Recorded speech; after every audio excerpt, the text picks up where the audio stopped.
Dhaka metropolitan পুলিশের অতিরিক্ত commissioner Haruna রশিদকে গোয়েন্দা বিভাগ থেকে বদলি করা হয়েছে। কখনো রাজনৈতিক নেতা, কখনো বা অভিনেতা অভিনেত্রী, কখনো বা আন্দোলনরত শিক্ষার্থীদের নিজ অফিসে খাবার খাইয়ে আলোচনায় থাকতেন ডিবি প্রধান হারুনা রশিদ। এ নিয়ে সমালোচনার মুখেও পড়েছেন বহুবার, তবে এবার আর রক্ষা হয়নি। সমালোচনার মুখে বদলি করা হয়েছে এই পুলিশ কর্মকর্তাকে। কিন্তু হঠাৎ করে কেন পুলিশের এই ঊর্ধ্বতন কর্মকর্তাকে বদলি করা হচ্ছে?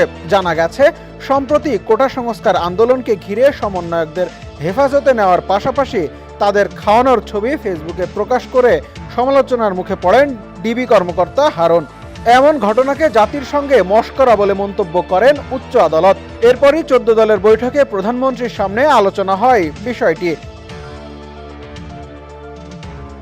এখন প্রশ্ন হলো, কে হতে যাচ্ছেন নতুন ডিবি প্রধান? ঢাকা মেট্রোপলিটন গোয়েন্দা পুলিশের নতুন প্রধান হিসেবে দায়িত্ব পেলেন অতিরিক্ত পুলিশ কমিশনার আশরাফুজ্জামান। তিনি এর আগে ডিএমপির অতিরিক্ত কমিশনার হিসেবে লজিস্টিক, ফিনান্স অ্যান্ড প্রকিউরমেন্টের দায়িত্বে ছিলেন। আর এদিকে হারুনা রশিদকে ক্রাইম অ্যান্ড অপারেশনের দায়িত্ব দেওয়া হয়েছে।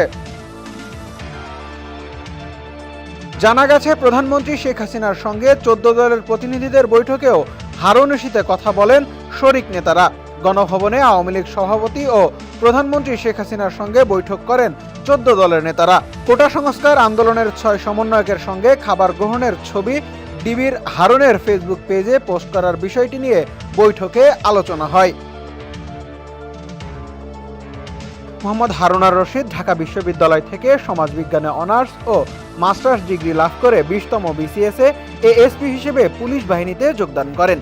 এরপর পদোন্নতি পেয়ে গাজীপুর জেলার পুলিশ সুপার হিসেবে যোগদান করেন। 2022 সালে হারুনা রশিদকে ডিআইজি পদে পদোন্নতি প্রদান করা হয়। একই বছর ঢাকা মেট্রোপলিটন পুলিশের ডিবি প্রধান হিসেবেও নিযুক্ত করা হয় তাকে।